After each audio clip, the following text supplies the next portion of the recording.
Bonjour les incarnés, je suis le devin chinois blanc, bienvenue dans l'unité énergétique de l'humanité. Aujourd'hui on continue l'étude du texte des traits, je vous donne des clés et des outils. Aujourd'hui on entre dans l'art divinatoire chinois, accrochez vos ceintures. Aujourd'hui on règle un petit problème de traduction, en passant comme ça sans faire exprès, alors que je ne parle pas et je ne sais pas écrire le chinois, le mandarin et tout est cohérente. Aujourd'hui, vous allez comprendre pourquoi je dis et je répète sans arrêt que le Yiking est à entendre comme le langage lui-même. Ok, aujourd'hui, on développe un exemple. Pour bien faire comprendre, j'invente une situation. Je fais comme si je connaissais pas Van Gogh et que je découvre Van Gogh. Bon, alors ça fait un moment. Je suis en train de lire pour la première fois les 500 lettres de Vincent Van Gogh à son frère Théo. Les 500 lettres sont écrites en français. C'est un monument de la littérature européenne. Donc il n'y a pas de traduction, c'est en français. Il n'y a pas d'ambiguïté possible, truc machin. Bon. Au cours de cette lecture, j'ai une intuition. Oh, Eureka, comment ça se fait? Et ça se trouve, Vincent Van Gogh, il vit dans l'énergie 51 ébranlée. Mais c'est pas vrai, comment c'est possible? Donc première étape, l'intuition, c'est le côté divin. Mais vu qu'on est dans la pensée de la rationalité divinatoire, où il y a simultanément la rationalité et la divination, maintenant que j'ai eu l'intuition et la divination, il faut que j'aille chercher la rationalité, la raison. C'est pareil. Pour l'exemple, c'est pareil.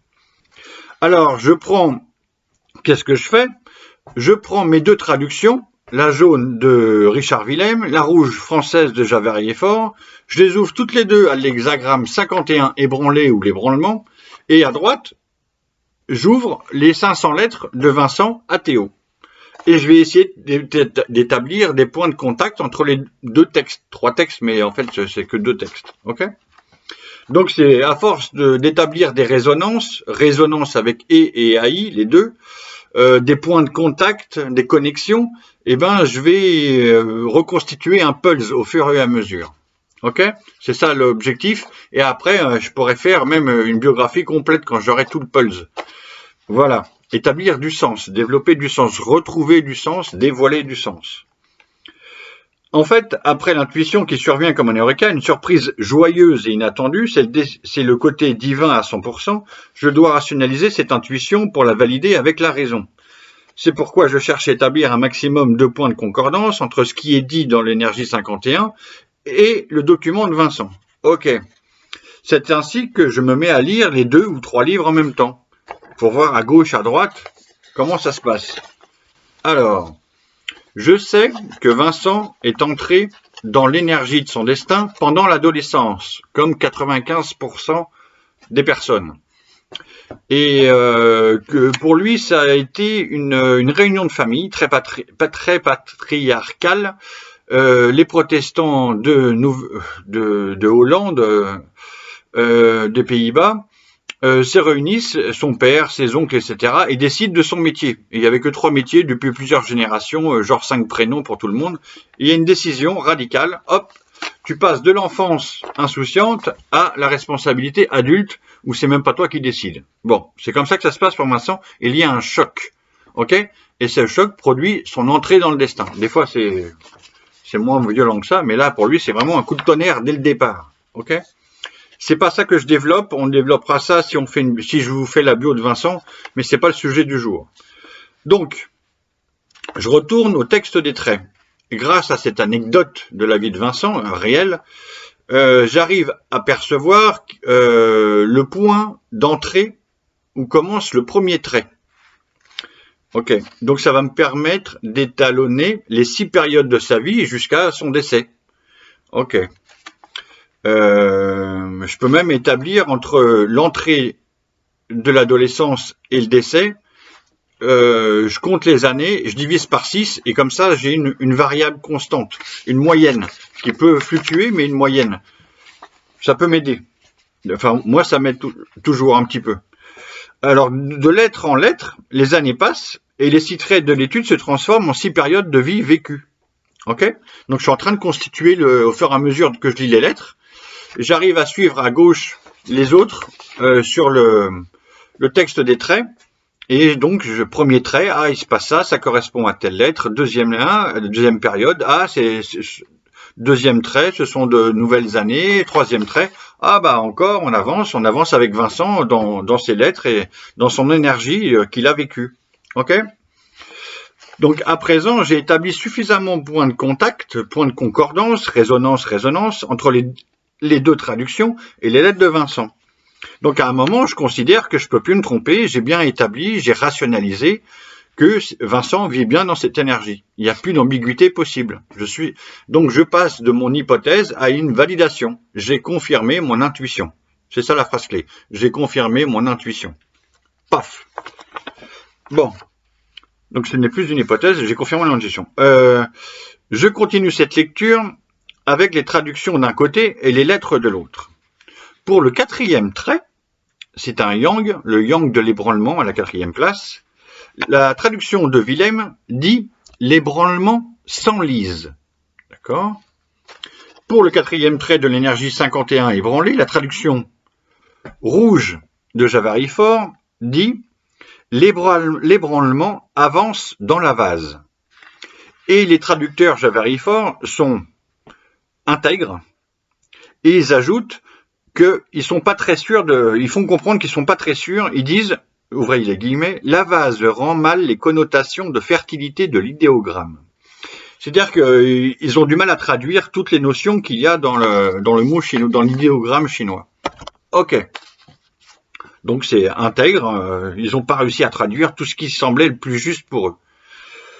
Bref, les deux traductions disent la même chose, mais elles manquent un peu de précision. Je tourne mon regard vers les lettres de Vincent van Gogh, et je comprends que cette période du quatrième trait correspond à ces années 1881-1882. Vincent écrit alors à Théo.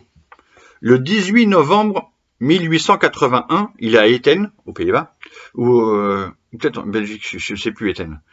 Au moment où cet amour s'enracinait dans mon cœur, j'étais en train de relire L'amour et la femme de Michelet. Ok. En décembre 1881, Vincent écrit à Théo « Je m'embourbe de plus en plus dans les finances. » Ok, parce que c'est Théo qui finance déjà sa peinture. Le 11 mai 1882, Vincent écrit à Théo « Je sens que mon œuvre s'enracine dans le cœur du peuple. » Et un peu plus loin, je suis décidé à m'enraciner dans les classes les plus basses. C'est très puissant. Ok ? Et Vincent en est conscient et Théo doit être jubilé d'entendre son frère.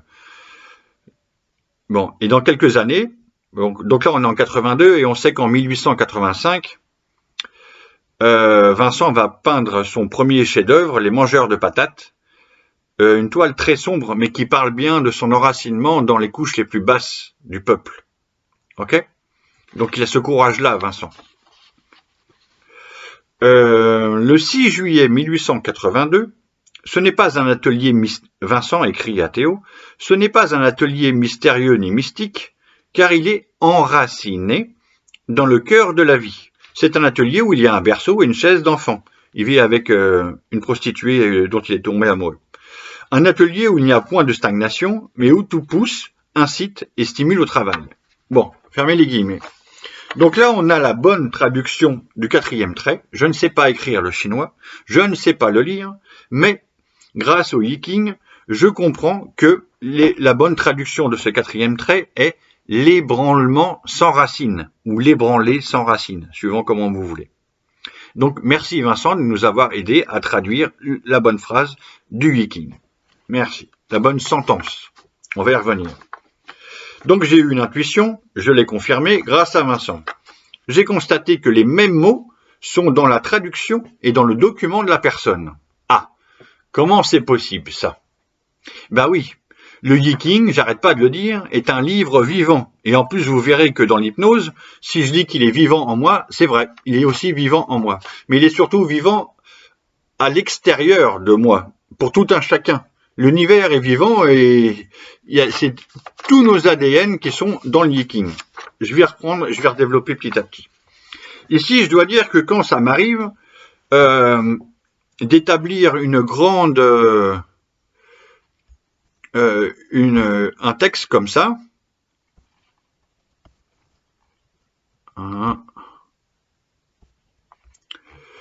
Alors, je dois dire que quand ça m'arrive, je ressens une grande joie quand j'arrive à établir ce lien entre le texte, le yiking et la personne dans son document. C'est une grande jubilation d'un travail accompli et c'est de l'énergie de l'amour en fait. C'est difficile à dire, mais c'est ça qui se ressent. Et parfois, donc je reste perché dans une jubilation pendant quelques minutes ou pendant une heure ou une journée. Des fois, c'est très puissant. Et ça peut même ouvrir d'autres portes où je reçois des signes de la personne décédée. C'est déjà arrivé. Je pense à Marguerite Yourcenar. C'est un moment exquis. Voilà, perché, complètement perché et magique. Voilà, magique, c'est très beau. Donc, c'est une porte qui peut ouvrir aussi sur d'autres phénomènes, des signes, des synchronicités, on appelle ça aussi. On y reviendra sur le mot synchronicité avec Jung. Bon, ce qui nous intéresse ici, c'est pourquoi et comment c'est possible que les mêmes mots du yiking arrivent ou sortent de la bouche d'une personne ou de sa main, de sa plume. En fait, c'est très simple, c'est la vie. Le yiking est vivant, car c'est la carte de nos 64 ADN. Je raccourcis, hein, mais c'est ça qui se passe. Que tu le veuilles ou non, que tu le saches ou non, ça revient au même, ta vie traverse des mots magiques que l'on appelle le yiking ou l'ADN. C'est la même chose. C'est pareil. Voilà pourquoi le yiking est à entendre comme le langage lui-même.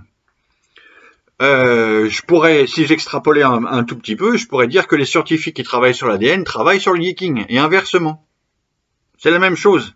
Soit avec le discours scientifique, soit avec le discours littéraire, soit avec le discours sacré. De toute façon, on est bien dans l'humain et du divin. Le côté divin de l'humain, qu'on a voulu nous cacher pendant des millénaires. Je parle de ça. On est bien d'accord. Bon. On est donc 7 ou 8 milliards, ou un peu plus ou un peu moins, en ce moment. Et chaque personne s'est incarnée dans une des 64 énergies du yiking. Chacun son hexagramme, ok? On peut être 100 millions dans l'énergie 51 comme Vincent. Peu importe. Et chaque personne, parmi les 7 ou 8 milliards, est en train de vivre, dans son présent à lui, une des 1000 sentences du texte des traits.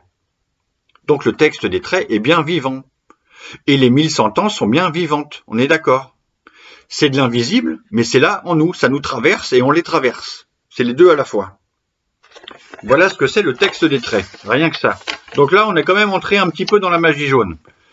Voilà ce que j'entends. Alors parfois, ça m'arrive dans la vie quotidienne, au bistrot, à la plage ou n'importe où.